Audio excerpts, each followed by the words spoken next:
ধূমপান স্বাস্থ্যের পক্ষে ক্ষতিকারক। এটি কর্কট রোগের কারণ।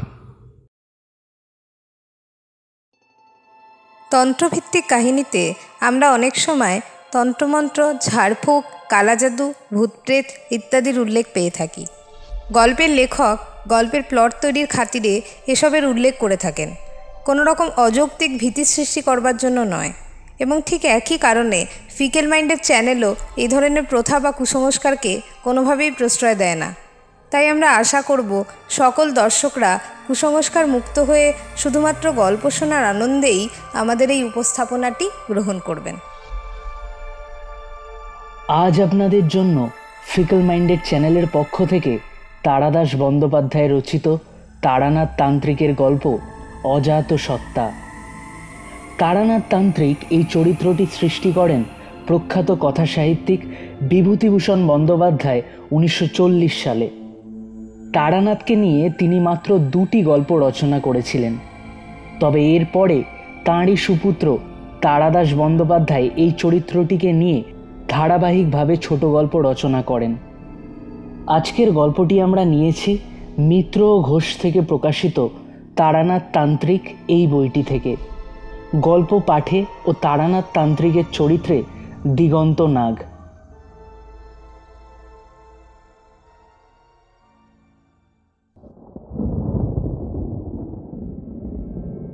কবি কালিদাস বলে গিয়েছেন, আকাশে মেঘ করে এলে মানুষের চিত্ত আকুল হয়ে ওঠে।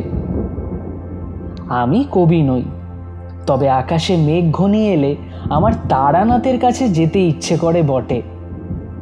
বর্ষার দিনে মুড়ি আর গরম গরম তেলে ভাজার মতো তারানাথের গল্প একটা আবশ্যিক ব্যাপার। আজ ছুটির দিনটা সকাল থেকে মনে হচ্ছিল হয়তো বা বৃষ্টি হবে। আকাশ খোলা, রোদ্দুরের তেমন তেজ নেই।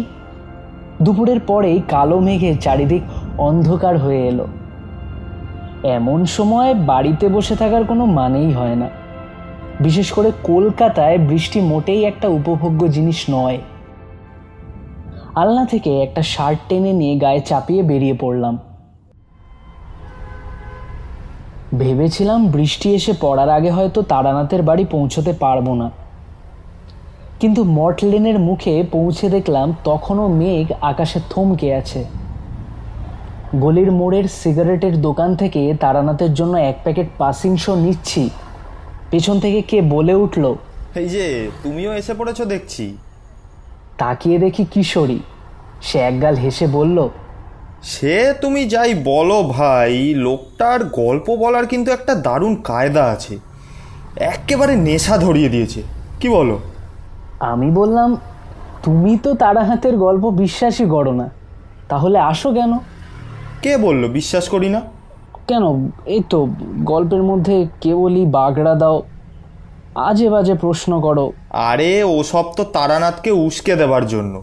চটে গেলে ওর ভালো ভালো গল্পগুলো বেরিয়ে আসে। চলো চলো, আর দেরি নয়। ওই দেখো জল এসে পড়লো বলে। প্রায় দৌড়ে তারানাথের বাড়িতে ঢোকবার সঙ্গে সঙ্গেই বড় বড় ফোঁটায় বৃষ্টি পড়তে শুরু করলো। সারাদিনের গুমোট ভাবটা কাটিয়ে এলোমেলো ঠান্ডা বাতাস বইতে আরম্ভ করলো। বসবার ঘরে ঢুকে দেখি তারানাথ আমাদের দিকে পিছন ফিরে জানালার সামনে দাঁড়িয়ে বৃষ্টি দেখছে। কলকাতার গলি সেদিকে অবশ্য দেখবার কিছু নেই, হাত তিনেক তফাতেই ঠেলে উঠেছে পাশের বাড়ির দেওয়াল। তবুও তারানাথ দেখলাম বিভোর হয়ে বাইরের দিকে তাকিয়ে আছে। আমাদের পায়ের শব্দে সে পিছন ফিরে বলল, এই যে তোমরা, এসো এসো, বসো। ভাবছিলাম তোমরা হয়তো এসেই পড়বে। এমন দিনটা। সবাই মিলে সেই নড়বড়ে তক্তপোষে বসলাম। কিশোরী আমার হাত থেকে নিয়ে সিগারেটের প্যাকেটটা তারানাথের সামনে রাখলো। অন্যমনস্কভাবে একটা সিগারেট ধরিয়ে তারানাথ বলল,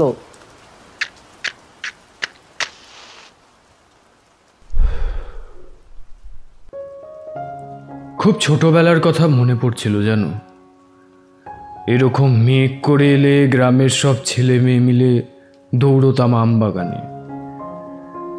ঝড়ের প্রথম ঝাপটা আসার সঙ্গে সঙ্গেই ঢিপঢাপ আম পড়তে শুরু করত। আম কুড়োতে কুড়োতে আসতো বৃষ্টি। এক কোচর আম নিয়ে গাছের নিচে দাঁড়িয়ে বৃষ্টি দেখতাম। এই আজকের মতো বড় বড় ফোঁটায় বৃষ্টি পড়ত। সোদা মাটির গন্ধ উঠত চারিদিক থেকে। বৃষ্টি থামলে বাড়ি গিয়ে তেল নুন দিয়ে কাঁচা আম ঝরিয়ে খেতাম। আর কিছু না, শুধু কাঁচা আম। তাই যে কি মধুর লাগতো। না, সেসব আর দিন ফিরবে না, বুঝলে। কিশোরী দেখলো তারানাথের কবিত্বের চোটে যে গল্পের জন্য আসা সেটাই বুঝি মারা যায়। সে বলল, তা আপনার পুরনো অভিজ্ঞতা থেকেই আজ একটা গল্প বলুন না। বলবো বলবো, তা আগে একটু চা হোক নাকি? তারানাথ উঠে ভেতরে গিয়ে চায়ের কথা বলে এলো। তারপর তক্তপোষে জমিয়ে বসে বলল, কলকাতায় বর্ষার রূপ তোমরা দেখতে পাও না। আমরা গ্রামের ছেলে, বুঝলে। খাল বিল ভাসিয়ে এক নাগারে ৩-৪ দিন বাদলা হবার পর কখনো গামছা দিয়ে কই মাছ ধরতে বেরিয়েছ? আমরা যেতাম। তারপর বাড়ি ফিরে এক বাটি নুন নিয়ে সারা গা থেকে জোক ছাড়াতাম। মা এসে বকুনি দিতেন বৃষ্টি মাথায় করে বাইরে বেরোবার জন্য। আহা হা হা, আবার শিশু হয়ে মায়ের সেই বকুনি খেতে ইচ্ছে করছে। জীবনে অনেক দুঃখ কষ্ট আছে, বুঝলে হে। তবু মোটের ওপর জীবনটা বেশ ভালোই কেটেছে। যদি সুযোগ পাই তাহলে আবার ফিরে আসবো পৃথিবীতে। আবার আম কুড়োতে যাব ঝড়ের দিনে। খেলা করব মায়ের কোলে। সুখ দুঃখ সহ্য করতে করতে বড় হয়ে উঠব। কিশোরী স্পষ্টত উসখুস করতে লাগলো। বাইরে ঝমঝম বৃষ্টি নেমেছে। মনে হচ্ছে যেন আমরা 3টে প্রাণী ছাড়া জগতে আর কেউ কোথাও নেই। এখন কি আর দার্শনিক তত্ত্বের আলোচনা ভালো লাগে? এই সময়ে ভেতর বাড়ি থেকে চা নিয়ে এলো তারানাথের মেয়ে চারি। চায়ে চুমুক দিয়ে তারানাথ বলল,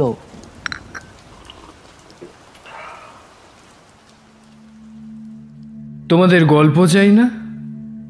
আচ্ছা, আজ একটা অদ্ভুত ঘটনা শোনাচ্ছি তোমাদের। আমারই পরিবারের একটি মেয়ের জীবনে ঘটেছিল। একদিনের ব্যাপার নয়, অনেক দিন ধরে একটু একটু করে ঘটেছে। তা পান খাবে না? হ্যাঁ, যাক, তবে গল্পটা শোনো। তোমরা তো জানো আমি ওই 51বর্তী পরিবারে মানুষ হয়েছে। দুবেলা আমাদের বাড়িতে প্রায় 50খানা পাত পড়ত। আপন কাকা জ্যাঠারা তো ছিলেনই, বাবার এক দূর সম্পর্কের ভাইও আমাদের সংসারে থাকতেন। আমরা ভাই বোনেরা তাকে রাঙা কাকা বলে ডাকতাম। রাঙা কাকা লেখাপড়া বিশেষ জানতেন না।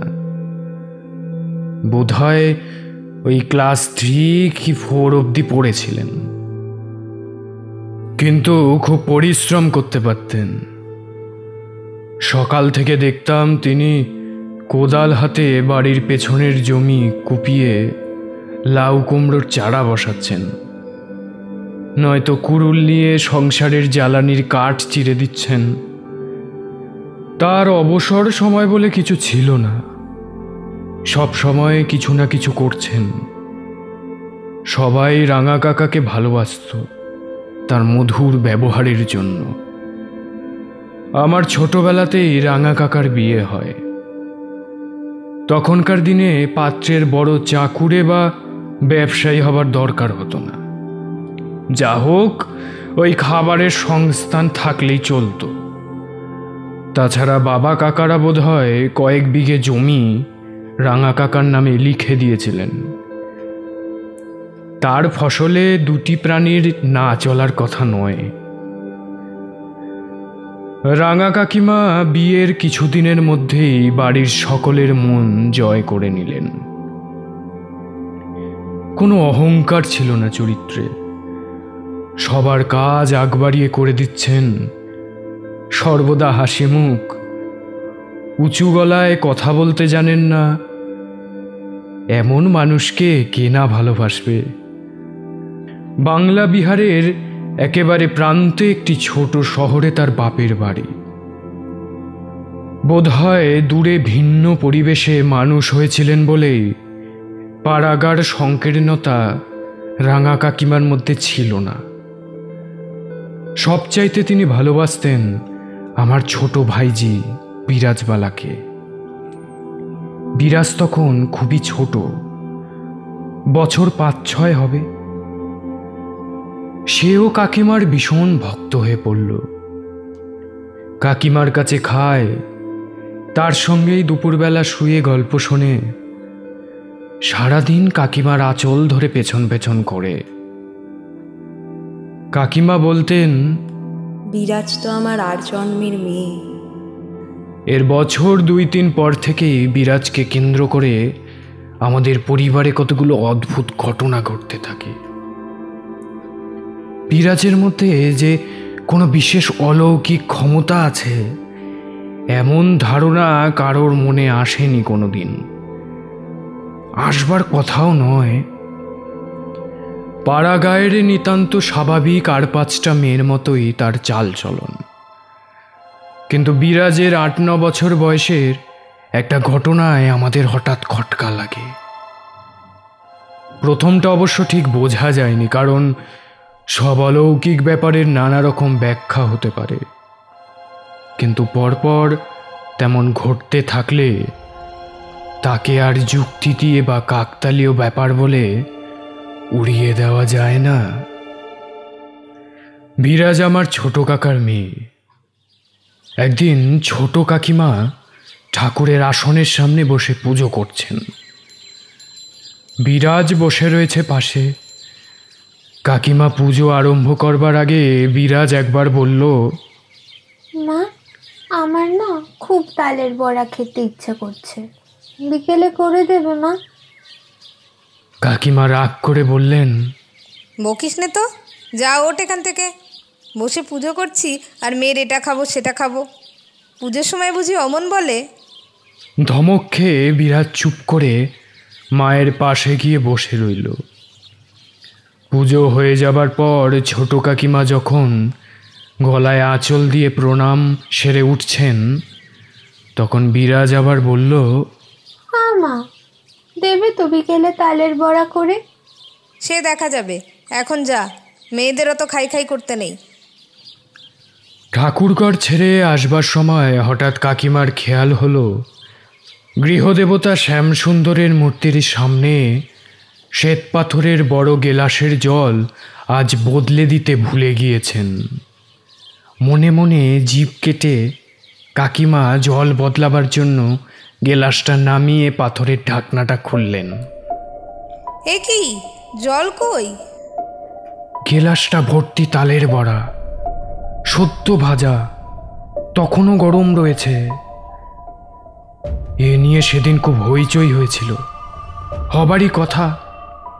বন্ধ ঠাকুরঘর, কাকিমাই সকালে প্রথম খুলে পুজো করতে ঢুকেছেন, সেই বন্ধ করে গেলাসের মধ্যে তালের বড়া আসবে কোথা থেকে?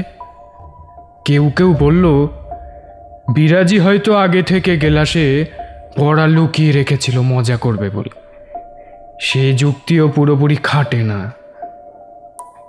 প্রথমত, অত সকালে তাকে তালের বড়া ভেজে দেবে কে?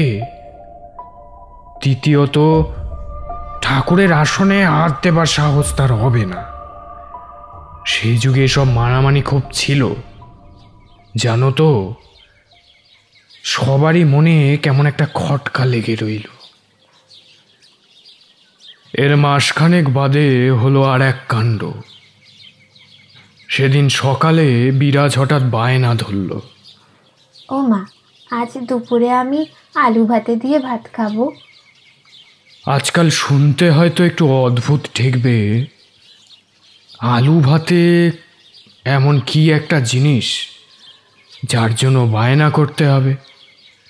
কিন্তু তখনকার দিনে পাড়া গায়ে আলু রীতিমতো দুষ্প্রাপ্য তরকারি হিসাবে গণ্য ছিল।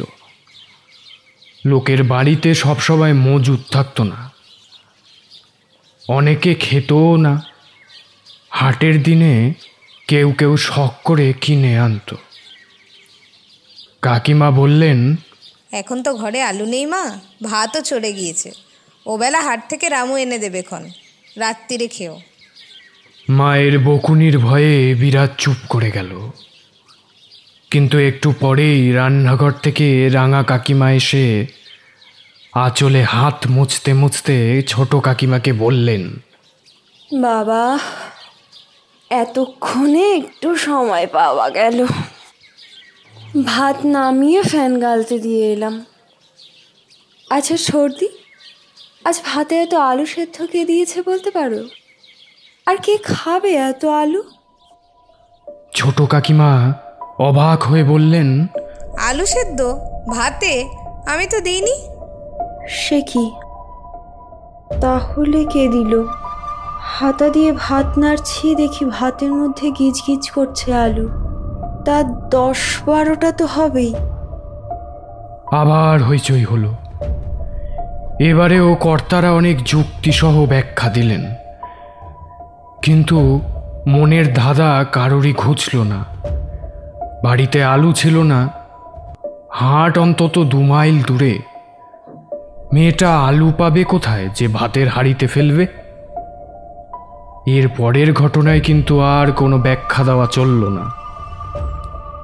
সবারই মনে হলো বিরাজের একটা কিছু অপ্রাকৃতিক ক্ষমতা আছে বটে। ছোট কাকা বৈষয়িক কি কাজে সদরে গিয়েছিলেন। 2-3 দিন উকিলের বাড়ি থেকে কাজ সেরে ফিরবেন। কাল সদরে যাবার 2 দিন বাদে এক বিকেলে খুব ঝড় বৃষ্টি হলো। ঝড় থেমে গিয়েও বৃষ্টি চলল রাত 9টা পর্যন্ত। বেশ ঠান্ডা বাতাস দিতে লাগলো। বাড়ির সবাই তাড়াতাড়ি খাওয়া দাওয়া সেরে শুয়ে পড়লেন। বিরাজ সে রাত্রিরে শুয়েছিল রাঙা কাকিমার কাছেই। অনেক রাত্রিরে, তখন বোধহয় 1টা কি 1:30 হবে, রাঙা কাকিমা হঠাৎ জেগে গিয়ে দেখলেন বিরাজ বিছানা থেকে নেমে যাচ্ছে। কাকিমা অবাক হয়ে বললেন, বিরাজ, কোথায় যাচ্ছিস? বিরাজ প্রথমটা উত্তর দিল না। মশারি তুলে বিছানা থেকে নেমে গিয়ে দরজার কাছে চলে গেল। রাঙা কাকিমা দৌড়ে গিয়ে পেছন থেকে ধরলেন। এই, কি হয়েছে তোর? কথা বলছিস না কেন? বিরাজের চোখ ঈষৎ বিস্ফারিত, যেন কিছু দেখতে বা শুনতে পাচ্ছে না। কাকিমা জোরে বকুনি দিয়ে বললেন, কিরে, কথা বল। সেইভাবেই শক্ত হয়ে তাকিয়ে থেকে বিরাজ বলল, দরজা খুলে দাও, বাবা এসেছে। বিরাজের রকম সকম দেখে ভয় পেয়ে রাঙা কাকিমা চিৎকার করে ছোট কাকিমাকে ডাকলেন। সর্দি, দেখো বিরাজ কেমন করছে। সেই ডাকে বাড়ির প্রায় সবাই উঠে এলো। সবাইয়ের একই প্রশ্ন, কি হয়েছে, অমন করছিস কেন? বিরাজ কেবল বলে, দরজা খুলে দাও, বাবা দাঁড়িয়ে থাকবে নাকি? শেষে বাবা বিরক্ত হয়ে বললেন, চল দেখি কেমন তোর বাবা এসেছে। বাবা এলে ডাকতো না? বাইরের দরজা খুলে দেখা গেল কেউ কোথাও নেই। রাত্রির ঝিমঝিম করছে। ততক্ষণে বিরাজের সেই ভাবলেশহীন শূন্য দৃষ্টি কেটে গিয়ে সে একটু স্বাভাবিক হয়েছে। সবাই মিলে তাকে বকাবকি করে দরজা বন্ধ করতে যাবে। হঠাৎ দেখা গেল বাড়ি থেকে কিছু দূরে আমবাগানের মধ্যে কিসের আলো, কাদের যেন গলার আওয়াজ শোনা যাচ্ছে। বাবা হেঁকে বললেন, কে কে আসে রে? ছোট কাকার গলার উত্তর এলো। দাদা, আমি। হ্যাঁ, ছোট কাকাই বটে। সদর থেকে রওনা দিয়ে মাঝপথে ঝড় বৃষ্টিতে পলাশপুরের মোড়লের বাড়ি আশ্রয় নিয়েছিলেন। তারা না খাইয়ে ছাড়েননি, সঙ্গে লোকও দিয়েছেন। বাড়ির সবাই জড়ো হয়েছে দরজার কাছে। তাদের মুখের দিকে তাকিয়ে ছোট কাকা বিস্মিত কণ্ঠে বললেন, কি হয়েছে দাদা, এত রাত্রিরে সবাই জেগে যে? বাবা বললেন, কিছু না, তুই ভেতরে আয়। এবারে কিন্তু বেশি আলোচনা হলো না। বিরাজের ক্ষমতার ব্যাপারটা বাড়ির লোকেরা একরকম মেনেই নিল। হয়তো পরপর কয়েক মাস কিছুই না, হঠাৎ একদিন বাবা বাড়ি থেকে বেরোচ্ছেন, যাবেন আমার জ্যাঠতুতো বোনের বিয়ের বাজার করতে। তাকে বিরাজ বলল, জেঠু, আজ তুমি কোথাও যাবে না? কেন রে, কেন যাব না? না, তুমি যাবে না। বাবা অবশ্য তা সত্ত্বেও বেরোচ্ছিলেন। মা আটকে দিয়ে বললেন, থাক, আজকের দিনটা থেকেই যাও, বিরাজের ব্যাপারটা তো জানোই। অগত্যা বাবা থেকে গেলেন। দুদিন পর খবর পাওয়া গেল যে ট্রেনে বাবার যাওয়ার কথা ছিল, সে ট্রেন বর্ধমান ছাড়িয়ে কি একটা ছোট স্টেশনে ঢোকার মুখে উল্টে গিয়েছে। বহু লোক হতাহত হয়েছে। বাবা একবার বিরাজকে ডেকে জিজ্ঞেস করেছিলেন, হ্যাঁ রে, এই যে তুই অনেক কথা আগে থেকেই বলে দিতে পারিস, কি করে জানতে পাস বলতো? বিরাজ চুপ করেছিল। শেষে বাবা এক ধমক লাগাতে সে কেঁদে ফেলে বলল, আমি সত্যি কিছু জানি না জেঠু, আমি কিছু বলি না, আমার মুখ দিয়ে কে যেন অমনি বলে।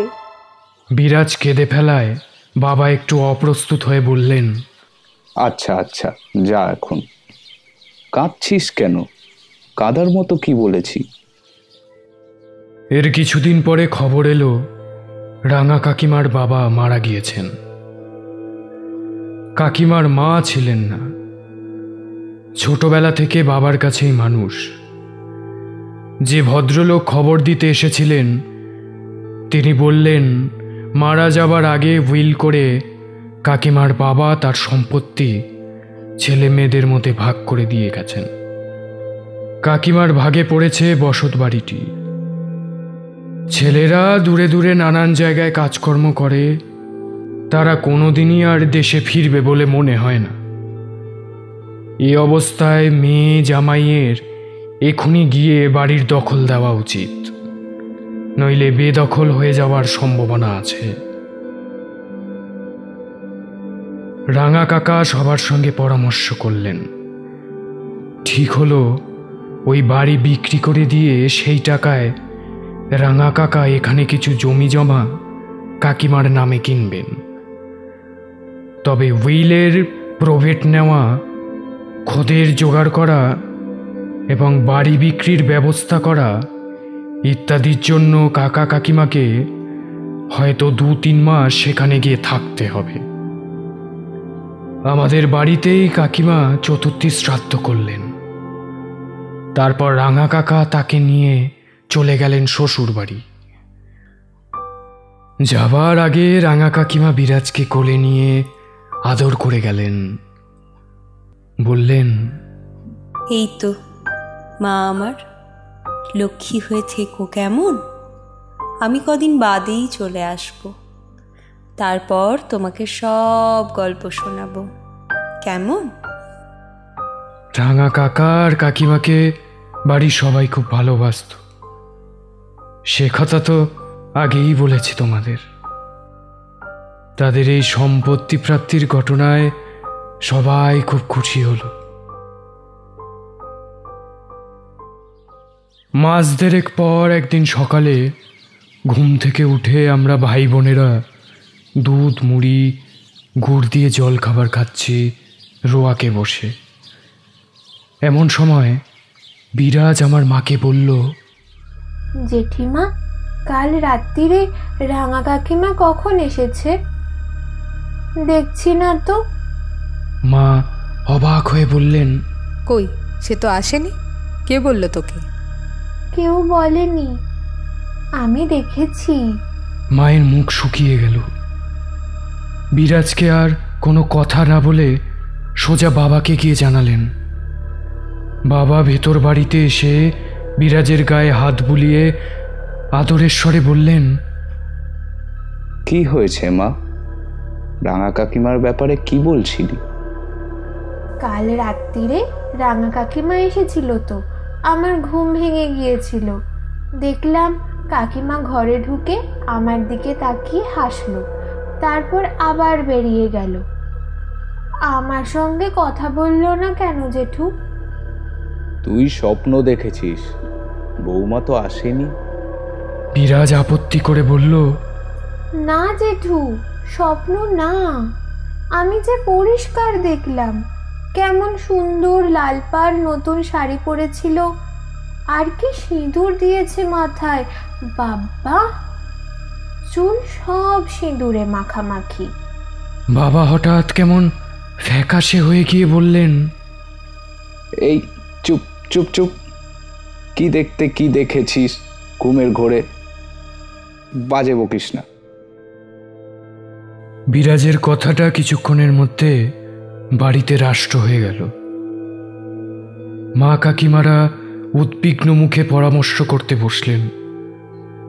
একজন পুরুষ মানুষ কেউ গিয়ে খোঁজ করে এলে ভালো হয়। সবাই ভালো আছে নিশ্চয়ই ঠাকুরের কৃপায়, তবু দেখে এলে ক্ষতি কি?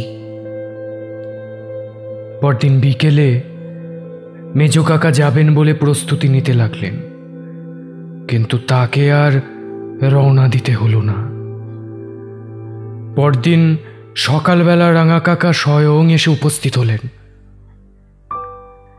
শেষ রাত্রির ট্রেনে নেমে হেঁটে এসেছেন। চুল উস্কো খুস্কো, পা খালি, গালে খোঁচা খোঁচা দাড়ি, চোখ বসে গিয়েছে গর্তে। বাড়ির দাওয়ায় বসে দু একবার ফ্যাল ফ্যাল করে এদিক ওদিক তাকিয়ে হঠাৎ তিনি চিৎকার করে কেঁদে উঠলেন, দাদা, আপনার বৌমাকে রেখে এলাম।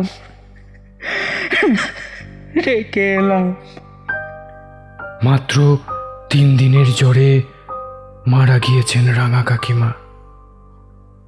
আজ থেকে 1 সপ্তাহ আগে। কয়েকদিন আচ্ছন্নের মতো ছিলেন রাঙা কাকা, একটু ধাতস্থ হয়ে গতকাল রওনা দিয়েছেন। আরও শোনা গেল পুজোয় পড়বেন বলে কাকিমাকে একখানা ভালো লাল পাড় শাড়ি কিনে দিয়েছিলেন রাঙা কাকা। শেষ যাত্রার সময় সেইটে পরিয়ে দেওয়া হয়েছিল। পাড়ার মেয়েরা এসে সিঁদুরের কৌটো উপুর করে দিয়েছিল মাথায়। বাংলার সীমান্তে একটি অখ্যাত শহরের ক্ষুদ্র নদীর তীরে রাঙা কাকিমার নশ্বর দেহ ছাই হয়ে গিয়েছে। কাকিমার মৃত্যুতে আমাদের বাড়ির সকলে প্রকৃতই শোক পেলেন। কিছুদিন সবারই মুখ বিষণ্ণ, বাড়িতে কেউ উঁচু গলায় কথা বলে না, হাসে না। কিন্তু সব শোকের তীব্রতাই সময়ে চলে যাবার সঙ্গে সঙ্গে কমে আসে। পৃথিবীর নিয়মই এই, যাকে না হলে জীবন কাটানো অসম্ভব বলে মনে হয়। সে সরে গেলে হঠাৎ আবিষ্কার করা যায় তাকে বাদ দিয়েও দিব্যি চলে যাচ্ছে। একদিন আবার সংসারের চাকা ঠিকঠাক চলতে শুরু করলো। মাঝে মাঝে হাসির শব্দও শোনা যেতে লাগলো। একেবারে স্তব্ধ হয়ে গেলেন কেবল রাঙা কাকা। যে মানুষ হাতে কাজ না থাকলে ছটফট করত, সে সারাদিন বসে আছে ঘরের রোয়াকে। চোখ দুটো উদাস, দৃপ্তিহীন, মুখে একটাও কথা নেই। খাওয়ার সময় জোর করে ডেকে নিয়ে যেতে হয়। সংসারের কোনো ব্যাপারে কোনো উৎসাহ নেই। বাবাই তোড়জোড় করে রাঙা কাকিমার বাপের বাড়িটা বিক্রি করে টাকা নিয়ে এসে কাকাকে জিজ্ঞেস করলেন, এ টাকা দিয়ে কি করতে চাও? রাঙা কাকা চুপ করে রইলেন। চুপ করে থাকলে তো চলে না বিশু। কপালে যা ছিল তাই হয়েছে। এ ন্যায্য তো তোমার টাকা, তোমাকেই ব্যবস্থা করতে হবে। রাঙা কাকা মাথা নিচু করে আস্তে আস্তে বললেন, টাকা দিয়ে আমি আর কি করব? আপনি যা ভালো বোঝেন করুন। আপনি যা করবেন তাতে আমার কোনো অমত থাকবে না। তাহলে আমি বলি কি, এ টাকা তুমি বৌমার নামে কোনো হাসপাতালে বা আশ্রমে দান করো। বৌমার আত্মা তৃপ্তি পাবে। বেশ তো, তাই করুন। সব বিলি ব্যবস্থা হয়ে যাওয়ার পর একদিন সকালে উঠে দেখা গেল রাঙা কাকার ঘরের দরজা খোলা। তিনি নেই। এমন একটা কিছু ঘটবে বলে সবাই আন্দাজ করতে পেরেছিল। কিছুদিন ধরে খোঁজাখুঁজি চলল। বাবা বোধহয় কাগজে বিজ্ঞাপনও দিয়ে থাকবেন, কিন্তু রাঙা কাকা আর কোনোদিন ফিরে এলেন না।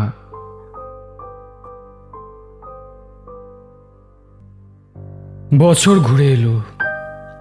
রাঙা কাকা আর কাকিমার স্মৃতি পরিবারের সবার মনে একটা বেদনার চিহ্ন হিসেবে রয়ে গিয়েছে। দুপুরে খাওয়া দাওয়ার পর মেয়েদের মজলিসে প্রায় এই প্রসঙ্গ ওঠে। বাড়ির মাঝখানের উঠোনের পশ্চিম দিকে রাঙা কাকার ঘরখানা কেউ ব্যবহার করে না, বন্ধই পড়ে আছে। এই উঠোনের মাঝখানে ছিল ওই ইট দিয়ে বাঁধানো তুলসী মঞ্চ। কোনোদিন মা, কোনোদিন কাকিমাদের মধ্যে কেউ সন্ধ্যাবেলা তুলসী মঞ্চে প্রদীপ জ্বালিয়ে দিয়ে আসতেন। একদিন কিভাবে গল্পে গল্পে কারোর আর প্রদীপ দেবার কথা মনে পড়েনি। অন্ধকার বেশ গাঢ় হতে হঠাৎ মেজ কাকিমা বললেন, এই যা, তুলসী তলায় আলো দেখাতেই ভুলে গেলাম। এদিকে আমার হাতটাও ঝোড়া। বিরাজ, যা না বাবা, তুলসী তলায় একটা প্রদীপ জেলে দিয়ে আয়। একটু পরেই বাইরের উঠোন থেকে বিরাজের গলার চিৎকার ভেসে এলো। পরপর দুবার কাকিমারা দৌড়ে গেলেন। বাড়ি থেকে কাকা জ্যাঠারা ছুটে এলেন। তুলসী মঞ্চের কাছে দাঁড়িয়ে ভয়ে ঠকঠক করে কাঁপছে বিরাজ। পায়ের কাছে মাটিতে প্রদীপটা পড়ে আছে, তেল ছড়িয়ে পড়েছে উঠোনে। কিরে, কি হয়েছে? অমন চেঁচিয়ে উঠলি কেন? বিরাজ কাপা কাপা আঙুল তুলে রাঙা কাকিমার ঘরের দিকে দেখিয়ে বলল, রাঙা কাকিমাকে দেখলাম, ওইখানটায় দাঁড়িয়েছিল। সবাই চুপ। বিরাজ তো মিথ্যে বলবে না, আর তার বিশেষ অপ্রাকৃতিক ক্ষমতার ব্যাপারটা এখন প্রায় একটা প্রমাণিত সত্য। তবু বাবা একবার বললেন, যা, কি যাতা বলছিস? অন্ধকারে ভুল দেখে থাকবি। না জেঠু, আমি ঠিক দেখেছি, সাদা কাপড় পরা ছিল।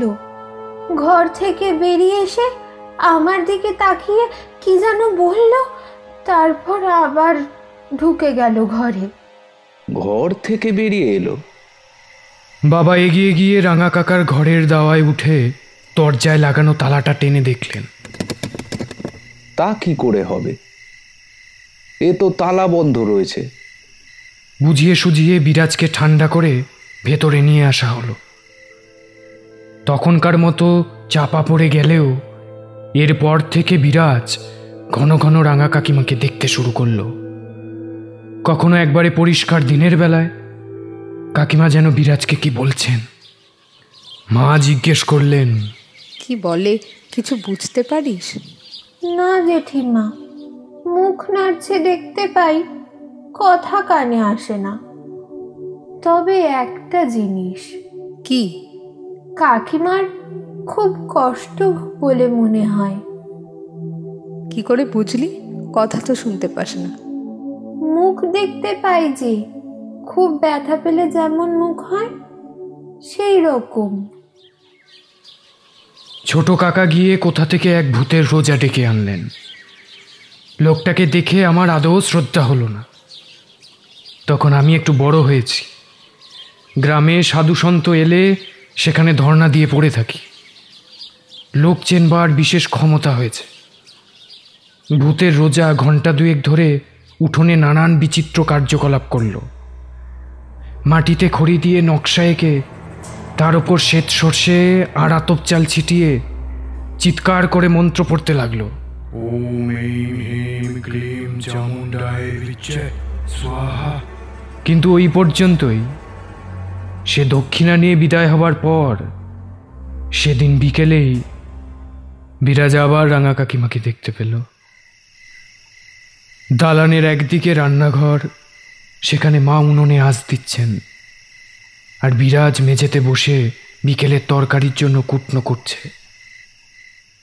এমন সময় বিরাজ দেখল লম্বা দালান বেয়ে কাকিমা হেঁটে যাচ্ছেন। বিরাজ চেঁচিয়ে উঠল, ওই যে কাকিমা যাচ্ছে। মা কাজ ফেলে ছুটে এসে দেখলেন বিরাজ একদৃষ্টে দালানের দিকে তাকিয়ে রয়েছে। দেখতে পাচ্ছ না জেঠিমা? ওই তো পরিষ্কার দেখা যাচ্ছে। হাতে আবার একটা কি জিনিস রয়েছে। ওমা, একটা ডল পুতুল। মা বলা বাহুল্য দালানের দিকে তাকিয়ে কিছুই দেখতে পেলেন না। হাতে কি রয়েছে বললি? ডল পুতুল, সেই ছোটবেলায় যেমন তুমি আমাকে কিনে দিয়েছিলে। ডল পুতুল হাতে কোনো এক মৃতার প্রেতাত্মা বারান্দা দিয়ে হেঁটে যাচ্ছে। এ কথা কল্পনা করা কষ্টকর, কিন্তু বিরাজ কিছু একটা দেখতে পাচ্ছে ঠিকই। নইলে হাতে পুতুল থাকার মতো সূক্ষ্ম মিথ্যা বিরাজের পক্ষে আবিষ্কার করা সম্ভব নয়। এরপর ছোট কাকা আর একজন ভালো রোজা আনবার প্রস্তাব করেছিলেন, কিন্তু এবার বিরাজ নিজেই বারণ করল। না বাবা, গুনি নেনো না।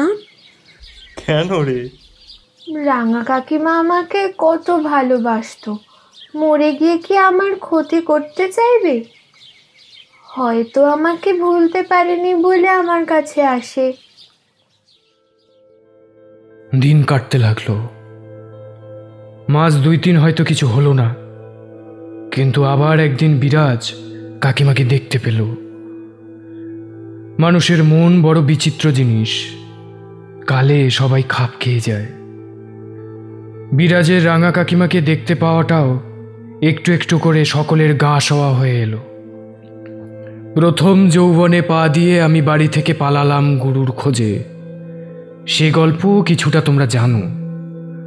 তান্ত্রিক সাধনার দিকে খুব মন গিয়েছিল। প্রকৃত গুরুর সন্ধানে কোথায় কোথায় না ঘুরেছি। মাঝে মাঝে বাড়ি ফিরে আসি, আবার কিছুদিন পরে উধাও হই। এই সময়ে মাতু পাগলির সঙ্গে আমার পরিচয়। সে বড় সাংঘাতিক মেয়ে মানুষ। আমাকে দীক্ষা দেয়নি বটে, কিন্তু কতগুলো ক্ষমতা দান করেছিল। তারপর বরাকর নদীর ধারে শালবনে সেই মধুসুন্দরী দেবীর আবির্ভাব। তিনিও আমাকে বীজমন্ত্র এবং কতগুলো শক্তি দান করেছিলেন। তারই প্রসাদে জীবনে কখনো কোনো বড় বিপদে পড়তে হয়নি আমাকে। ডাল ভাত খেয়ে যা হোক করে চালিয়ে দিয়েছি। আমি বড় দরের সাধক হতে পারিনি হে, কয়েকটা সাধারণ সিদ্ধি পেয়েছিলাম মাত্র। একবার বাড়ি ফিরে দেখলাম বিরাজের বিয়ের তোড়জোড় হচ্ছে। ভালো একটা সম্বন্ধ এসেছে গোয়ারি কৃষ্ণনগর থেকে। ছেলের বাপ মায়ের বিশেষ দাবি দাবা কিছু নেই। মেয়ে দেখে তাদের খুব পছন্দ হয়ে গিয়েছে। এখন কেবল দিনক্ষণ ঠিক করবার যা দেরি। বিরাজ দেখতেও সত্যিই খুব সুন্দর হয়েছে। মাথায় বেশ লম্বা ফর্সা ধপধপ করছে গায়ের রং, এক ঢাল কালো কোকড়ানো চুল, টানা টানা চোখ। এ মেয়ের বিয়েতে খরচ না হবারই কথা। আমি থাকতে থাকতেই একদিন পাত্রপক্ষ এসে বিরাজকে আশীর্বাদ করে পাকা কথা দিয়ে গেল।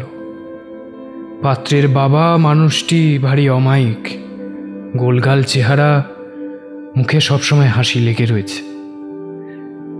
গ্রাম দেশে পাত্রের বাবার সাধারণ একটা দাম্ভিক চালচলন থাকে, এ ভদ্রলোকের সেসব নেই।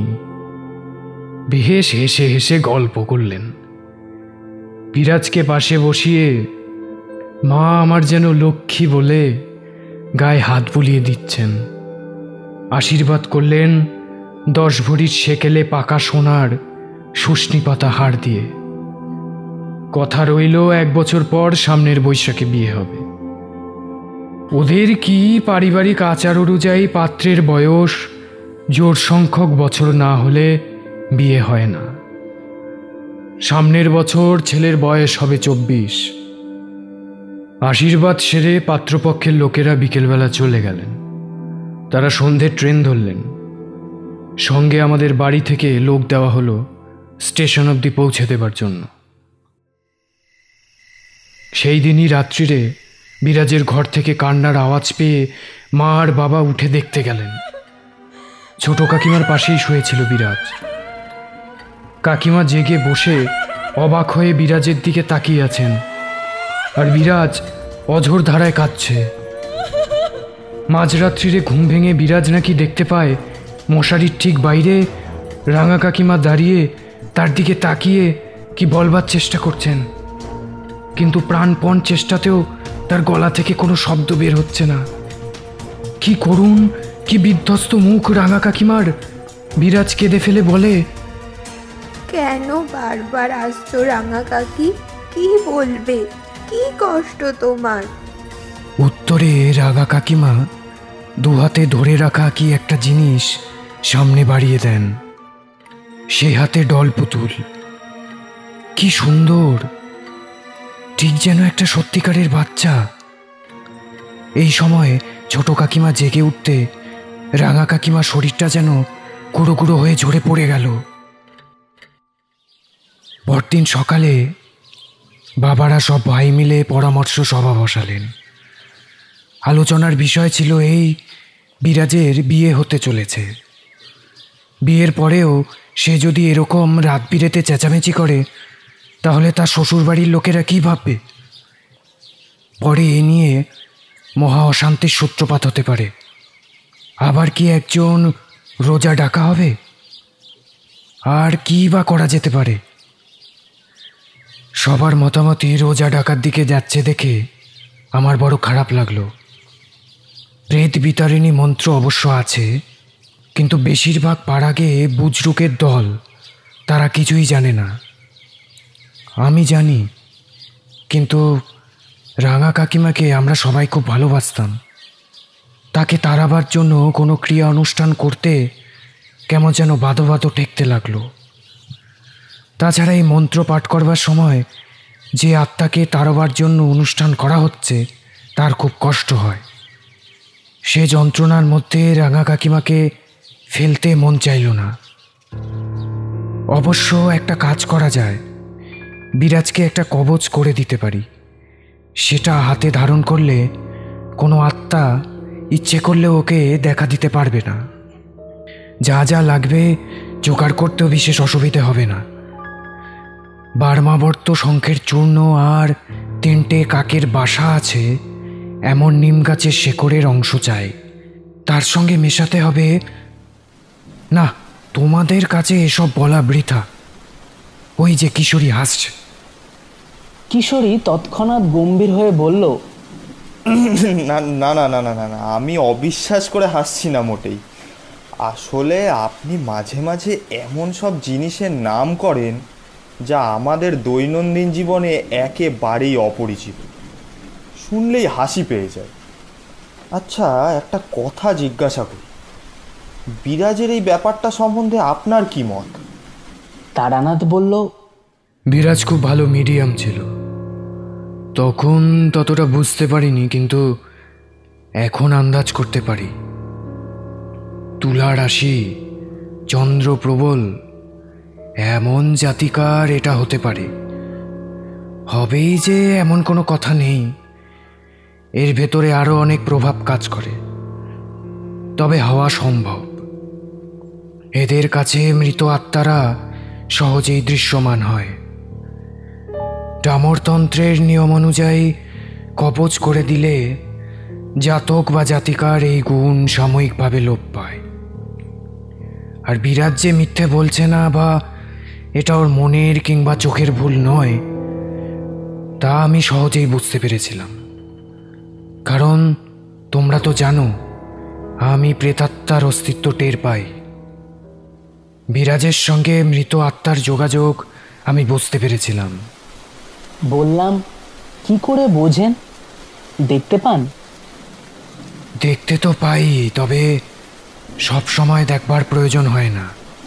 আমি গন্ধ দিয়েও বুঝতে পারি। কি রকম? যেখানে ঘন ঘন আত্মার আবির্ভাব হয় সেখানকার আবহাওয়ায় একটা অদ্ভুত গন্ধ থাকে। অনেক দিনের ওই বদ্ধ ঘরের ভেতর যেমন একটা ছাতা ধরা ভ্যাপসা গন্ধ পাওয়া যায়, ঠিক সেই রকম। সেই সঙ্গে সমস্ত শরীরে মনে একটা অদ্ভুত অনুভূতি হয়। এটা অবশ্য আমি তোমাদের ভাষা দিয়ে ঠিক করে বোঝাতে পারবো না। কিশোরী বলল, যাই হোক, গল্পটা বলুন। কবজের কথা তুলতেই বাবা বললেন, তুই তুই আবার কি কবচ দিবি? না না না, সে কাজ নেই। আসলে বাড়ির লোকেরা আমাকে একেবারেই হিসেবের বাইরে রেখেছিল।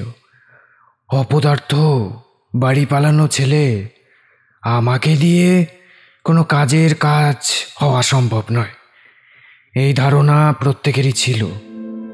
বললাম, একবার দেখোই না, ফল না হলে খুলে ফেলে দিও।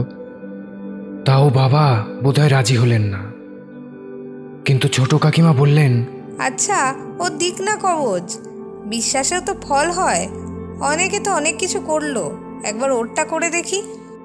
3-4 দিনের মধ্যে কবচ তৈরি করে বিরাজের হাতে পরিয়ে দিলাম। এরপর মাস 2 সেবার বাড়িতে ছিলাম। তার মধ্যে বিরাজ আর কখনো রাঙা কাকিমাকে দেখেনি। বাবা পর্যন্ত বলতে বাধ্য হলেন, না, ছেলেটা কিছু বিদ্যে শিখেছে বটে। গ্রামাঞ্চলে এসব খবর খুব দ্রুত রটে। আমার দেওয়া কবজের গল্প কিছুদিনের মধ্যেই চারিদিকে ছড়িয়ে পড়ল। একদিন বাবা এসে বললেন, 2জন লোক তোকে ডাকছে, বাইরে বসিয়ে রেখেছি, যা। বাবা দেখি কেমন প্রশংসা মিশ্রিত দৃষ্টিতে আমার দিকে তাকিয়ে আছেন। বাইরের ঘরে এসে দেখি 2জন গেও চেহারা লোক চৌকিতে সংকুচিত হয়ে বসে আছেন। ময়লা ধুতি, ফর্সা জামা, তাতে আবার কাচবার সময় বেশি নীল পড়ে গিয়েছে। বললাম, কি চাই? আগে আমরা চালতে পোতা থেকে এসেছিলাম। হ্যাঁ, বেশ, তা কি দরকার? আগে মানে আপনি একজন গুণী লোক, আমাদের ওদিকে আপনার খুব নাম রটে গিয়েছে, বুঝলেন কি না? তো মশাই, আপনি ইচ্ছে হলে সব করতে পারেন। আপনারা কি চান বলুন না। তাদের প্রার্থনা অতি সরল। ভদ্রাসন নিয়ে তারা তাদের খুড়তুতো ভাইয়ের সঙ্গে জোর মামলা লড়ে যাচ্ছে। আমি কি মামলায় জেতবার জন্য তাদের একটা কবচ করে দিতে পারি? এর জন্য তারা 200 টাকা অবধি খরচ করতে প্রস্তুত আছে। ধমক দিয়ে তাদের তাড়িয়ে দিলাম বটে, কিন্তু বুঝতে পারলাম এই সবে শুরু মাত্র। এবার দলে দলে লোক আসতে আরম্ভ করবে।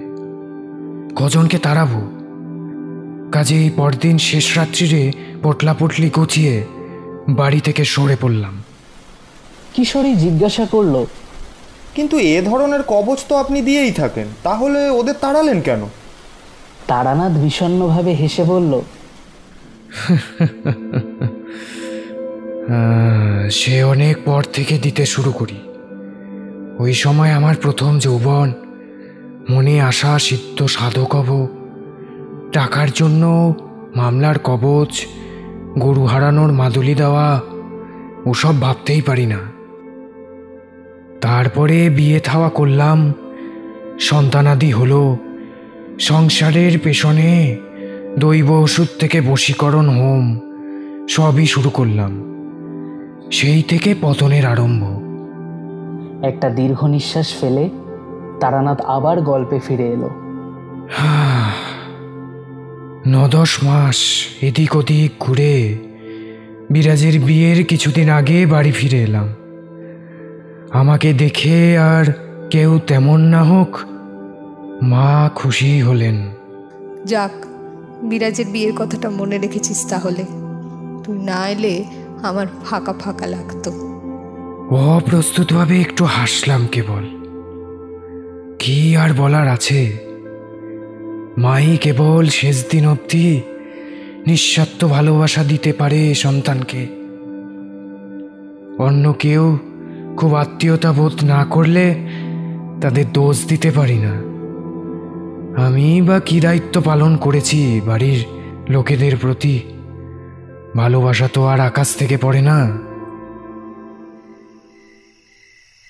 রাত্রিরে খাবার সময় বাবা বললেন, তুমি যে কবচ দিয়ে গেছিলে বিরাজকে, তাতে খুব কাজ হয়েছে।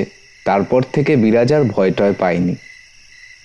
কিছুক্ষণ চুপচাপ খেয়ে যাবার পর বাবা বললেন, এই যে একটা বিদ্যা শিখেছিস, এটাও তো বাড়িতে থেকে ব্যবহার করতে পারতিস। টাকার জন্য না হয় নাই হলো, মানুষের উপকারের জন্যও তো করতে পারিস। বাড়িতে তোর মন বসে না কেন? চুপ করে রইলাম। আমার মনের গড়ন এমন হয়ে গিয়েছে যে বাড়িতে আর কোনোদিন মন বসবে না। বাবাকে সে কথা বলে লাভ নেই।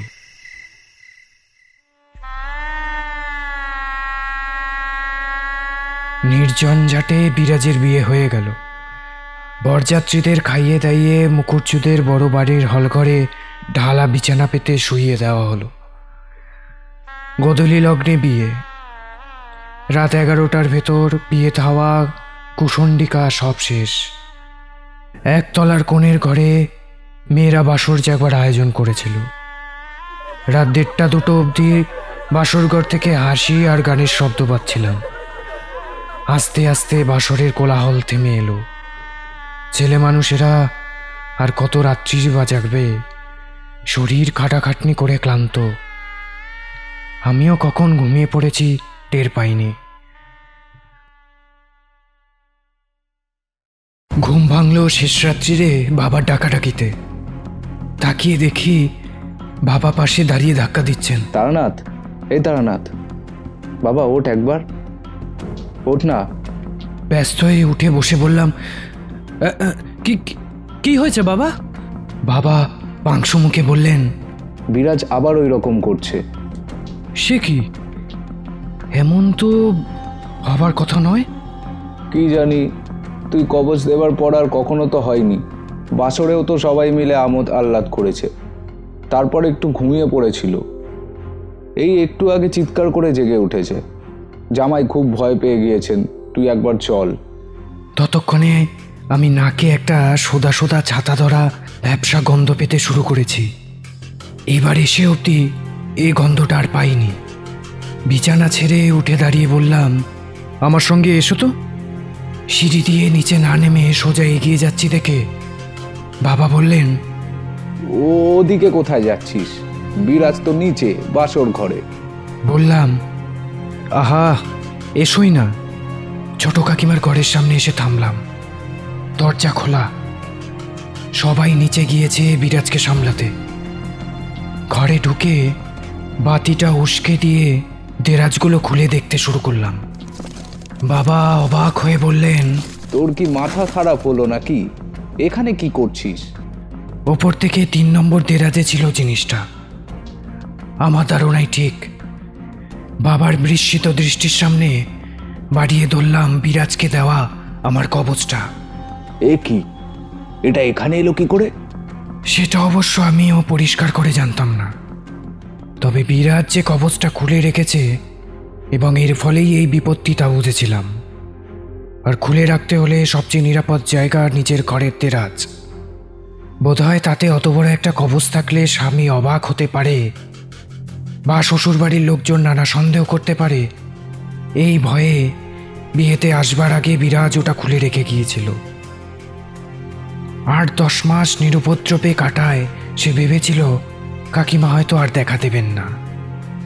লজ্জা করা অসঙ্গতও নয়। কবচটা চৌকো তক্তির মতো বেশ বড়।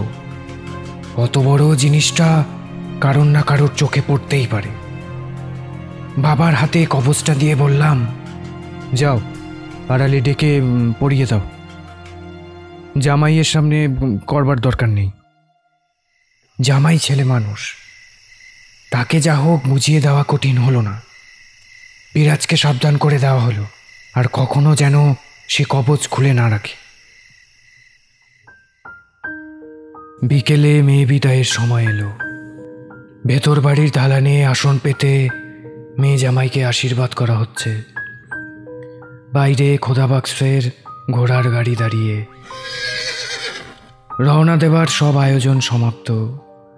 জিনিসপত্র যা সঙ্গে যাবে তা বেঁধে তুলে দেওয়া হয়েছে ঘোড়ার গাড়ির ছাদে। কেবল বড় বউয়ের জামা কাপড় আর গয়না যাবে একটা লাল রঙের স্টিলের ট্রাঙ্কে। সেটা বিরাজের ঘরে রয়েছে, যাবার সময় সে নিয়ে যাবে।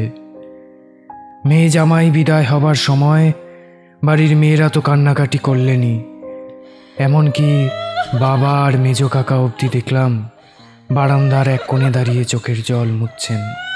ছোট কাকাকে তো খুঁজেই পাওয়া গেল না। আশীর্বাদ করেই তিনি কোথায় গিয়ে লুকিয়ে বসে আছেন।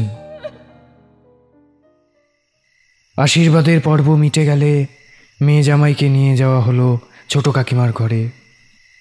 সেখানে লক্ষ্মীর আসনের সামনে ওদের প্রণাম করিয়ে নিয়ে তারপর গাড়িতে তুলে দেওয়া হবে। ঘরে ঢোকবার মুখে চৌকাঠের কাছে থমকে দাঁড়ালেন মা। এ কি, এগুলো এমন করলে কে? ঘরের সামনের চৌকাঠের বাইরে কে যেন বিরাজের লাল ট্রাঙ্কটা টেনে বার করে ভেতরের জিনিসপত্র ছড়িয়ে ছিটিয়ে একাকার করেছে। মুখে মাখবার নতুন পাউডারের কৌটো ঢাকনাটা খোলা অবস্থায় পড়ে। তার থেকে মোটো মোটো পাউডার চারিদিকে ছড়িয়ে কেউ খেলা করেছে যেন। মা তাড়াতাড়ি ট্রাঙ্কের ভেতরে হাতড়ে দেখলেন, না, জামাইয়ের শালের নিচে গয়নার বাক্স ঠিক আছে। তাহলে এর মানে কি? চোর হলে গয়নার বাক্সই তো লক্ষ্য হবে। কোনো শিশুর দুষ্টুমি বলে মনে করা যেত, কিন্তু তত ছোট শিশু তো বাড়িতে কেউ নেই। মা আর ছোট কাকিমা জিনিসগুলো গুছিয়ে আবার বাক্সে ভরে দিয়ে ট্রাঙ্কের ডালা বন্ধ করতেই যারা কাছাকাছি দাঁড়িয়েছিল তারা অস্ফুট বিস্ময়সূচক শব্দ করে উঠল। ট্রাঙ্কের লাল রঙের ডালার ওপরে পাউডার মাখা ছোট ছোট হাতের ছাপ। একটি শিশু যেন হাতে পাউডার মেখে মনের আনন্দে ছাপ দিয়েছে। কিন্তু অত ছোট বাচ্চা তো কেউ নেই আমাদের বাড়িতে। ছাপগুলো খুবই ছোট ছোট হাতের, প্রায় সদ্যজাত শিশুর মতো। এত ছোট বাচ্চা কি নিজে বসে খেলা করতে পারে? ব্যাপারটা রহস্যই রয়ে গেল। বিরাজ আর তার স্বামী রওনা হয়ে যাবার পর এ নিয়ে অনেক আলোচনা হলো বটে, কিন্তু কেউ কোনো সিদ্ধান্তে পৌঁছতে পারলেন না। এর কিছুদিন পর আমিও আবার বাড়ি ছেড়ে বেরিয়ে পড়লাম। কত ঘুরলাম সমস্ত বাংলাদেশের শ্মশানে মশানে, সিদ্ধ পিঠে। প্রকৃত সাধকের দেখা পাবার পিপাসা মনের মধ্যে উদাগ্র হয়ে উঠেছে তখন। সারাদিন পথ হাঁটি, সন্ধেবেলা কোনো মন্দিরে কি বাঁধানো গাছের তলায় রাতের আশ্রয় নিই। রান্না করে খেতাম না কখনো। হাতে পয়সা থাকলে দোকান থেকে চিড়ে মুড়ি কিনে নিতাম। কখনো বা পুণ্যলোভী গ্রামবাসীরা খাবার দাবার উপহার দিয়ে যেত। জীবনের এই সময়টা খুব ভালো কেটেছে জানো। এখন এই বদ্ধতার ভেতর বসে মনে করলে রোমাঞ্চ হয়। কেমন মুক্ত আনন্দে পথে পথে বেড়ানো, মাথার ওপরে খোলা আকাশ, পথেরও কোনো সীমা নেই। কত বিচিত্র মানুষের সঙ্গে পরিচয়, কত আশ্চর্য অভিজ্ঞতা। এখন মাঝে মাঝে মনে হয় সাধনার জন্য নয়, বোধহয় এই পথের নেশাতেই ঘরছাড়া হয়ে পড়তাম। এইভাবে ঘুরতে ঘুরতে বাংলা আর বিহারের একটা ছোট্ট শহর মতো জায়গায় গিয়ে পড়েছি। সেখানকার মুদির দোকানে চিড়ে আর গুড় কিনবার সময় মুদিকে জায়গাটার নাম জিজ্ঞেস করলাম। মুদি বলল, ये छोटा रामपुर बाबूजी। আমি চমকে উঠলাম। কি বললে? ছোট রামপুর? জি কি নো বাবু, কিছু হয়েছে? না, কিছু না। মনটা খারাপ হয়ে গেল। এই ছোট রামপুরেই ছিল রাঙা কাকিমার বাপের বাড়ি। এখানেই কাকিমার মৃত্যু হয়। পুরনো স্মৃতি ভিড় করে এলো মনে। শৈশবে দেখা কাকিমার সেই হাসিমাখা মুখ, কোদাল হাতে রাঙা কাকা বাগানের জমি কোপাচ্ছেন, কাকিমার মৃত্যুতে রাঙা কাকার সেই কান্না। ছোট রামপুরের প্রান্ত দিয়ে বয়ে গিয়েছে ভীমা নদী। বিশেষ চওড়া নয়, স্রোত কম, কিন্তু নদীর দুপারে অনেক দূর অবধি বসতি না থাকায় ভীমা একটা অপূর্ব নির্জনতা লাভ করেছে। নদীর ধারেই রামপুরের শ্মশান। উঁচু নিচু লালমাটির প্রান্তরের মধ্যে কেবলমাত্র শ্মশান যাত্রীদের জন্য তৈরি একটা চালাঘর দাঁড়িয়ে আছে। আমি সম্ভবত যখন পৌঁছলাম তখন দিনের আলো নিভে এসেছে বটে, কিন্তু সেদিন সম্ভবত শুক্লপক্ষের নবমী। কাজেই রাত্রিরে জ্যোৎস্নার শোভা উপভোগ করা যাবে। শ্মশানে কাটানো আমার অভ্যেস আছে, তাই ভয় পাওয়ার কোনো প্রশ্ন ওঠে না। ভীমার তীরে বসে চিড়ে গুড় দিয়ে রাত্রিরের খাবার সেরে নদীতে নেমে জল খেলাম।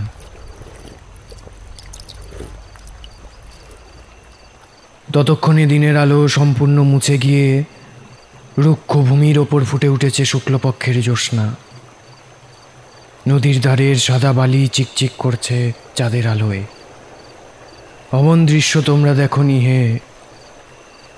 শহর বাজার অঞ্চলে তোমরা পূর্ণিমা বা অমাবস্যার টের পাওই না। শহরে জীবন নেই। শরীর খুব ক্লান্ত ছিল, ভাবলাম আর জেগে না থেকে ঘুমিয়ে পড়া যাক। সামনে চালাঘরটা যখন আছে তখন আর খোলা জায়গায় বা ঘুমিয়ে কেন? এই ভেবে শ্মশান যাত্রীদের ঘরটার দিকে এগোলাম। বাইরের জ্যোৎস্না থাকলেও ঘরের মধ্যে তা পৌঁছচ্ছে না। অন্ধকারে তাকিয়ে যতদূর মনে হলো ঘরটা একেবারে ফাঁকা, কেবল একদিকে কতগুলো খড়ের আঁটি পড়ে আছে। ভালোই হলো, খড়ের আঁটিগুলো বিছিয়ে একটু গদি মতো করে চেপে বসলাম।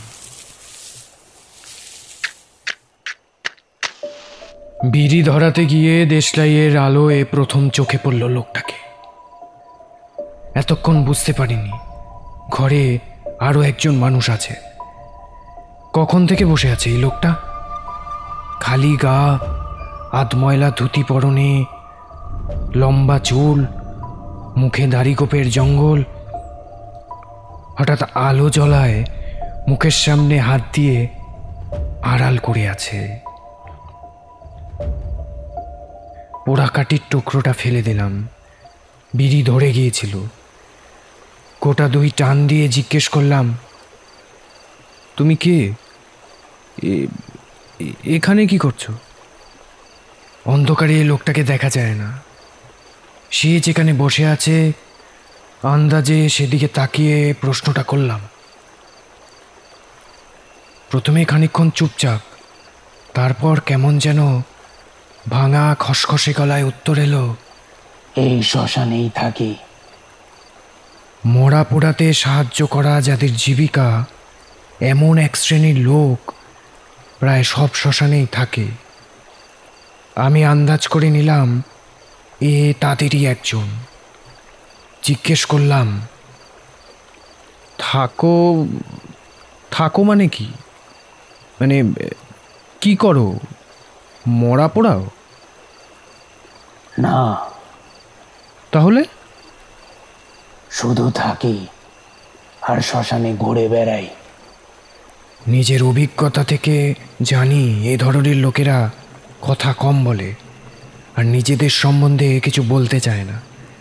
কাজেই প্রসঙ্গ বদলে বললাম, বিড়ি খাবে? না। ভালো মজা।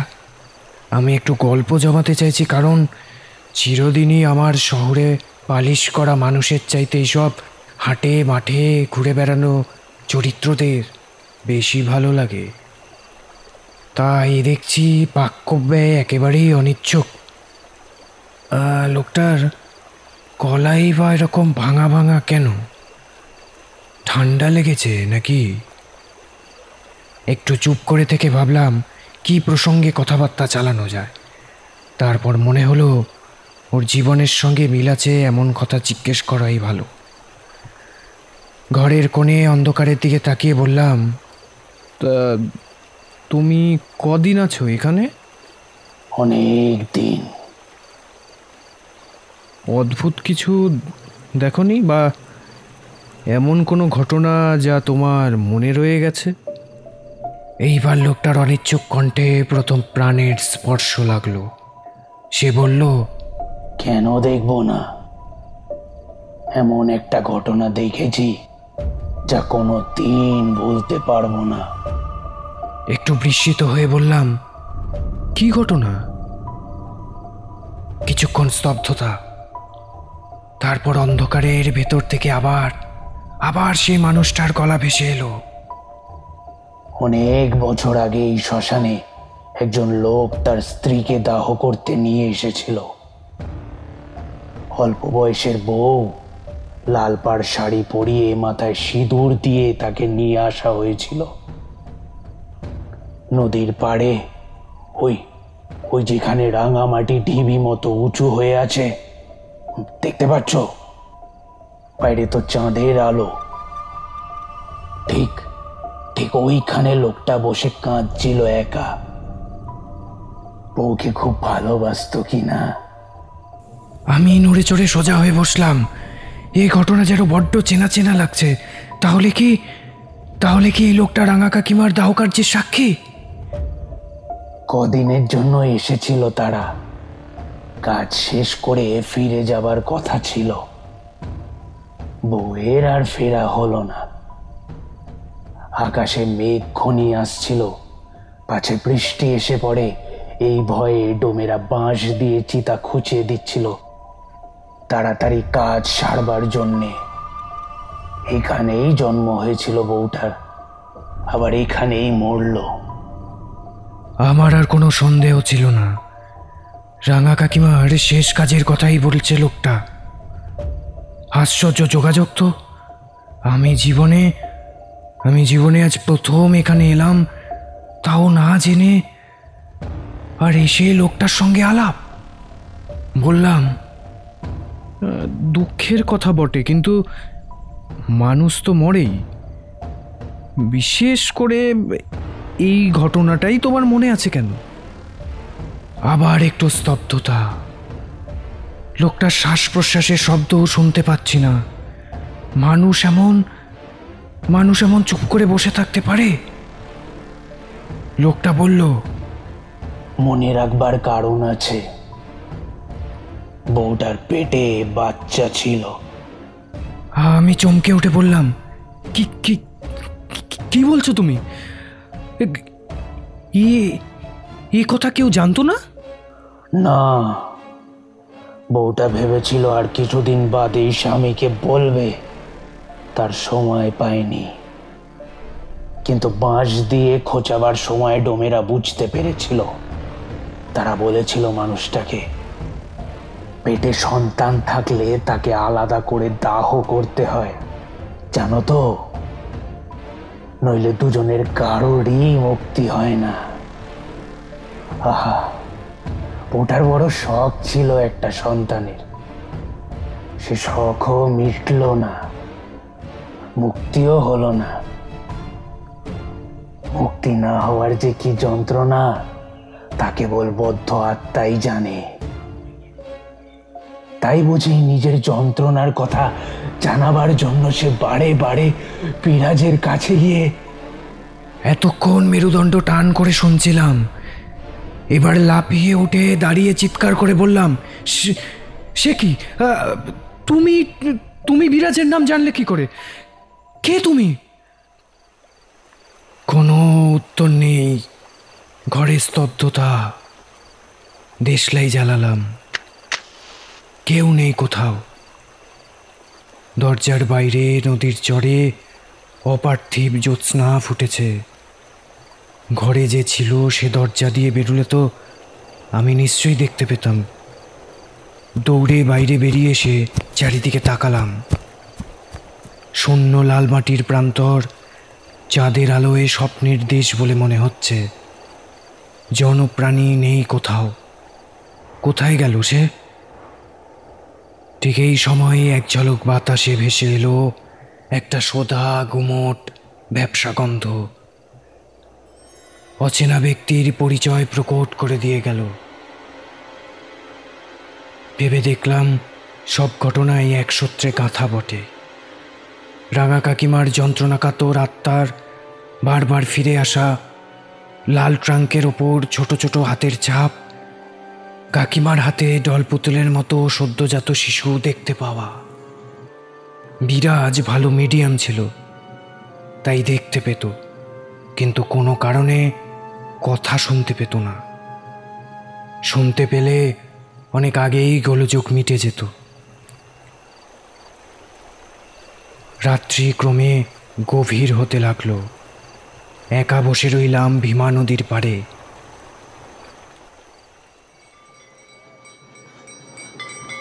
পরের দিন সেখান থেকে রওনা হয়ে সোজা গয়ায় এসে রাঙা কাকিমা এবং তার অজাত সন্তানটির মুক্তি কামনায় পিণ্ডদান করি। পুরোহিত মশাই যখন কাজের জিনিসপত্র সব গোছাচ্ছেন, হঠাৎ আমার একটা কথা মনে পড়ে গেল। জিজ্ঞাসা করলাম, আচ্ছা, এই সঙ্গে কি আরও একজনের নামে পিণ্ড দেওয়া যাবে? একসঙ্গে করে দিতে পারবেন? কেন পারবো না? কিছু মূল্য ধরে দেবেন এখন। কি নাম, কি গোত্র, সেটা তো বলতে হবে। পুরোহিতকে রাঙা কাকার নামটা বললাম।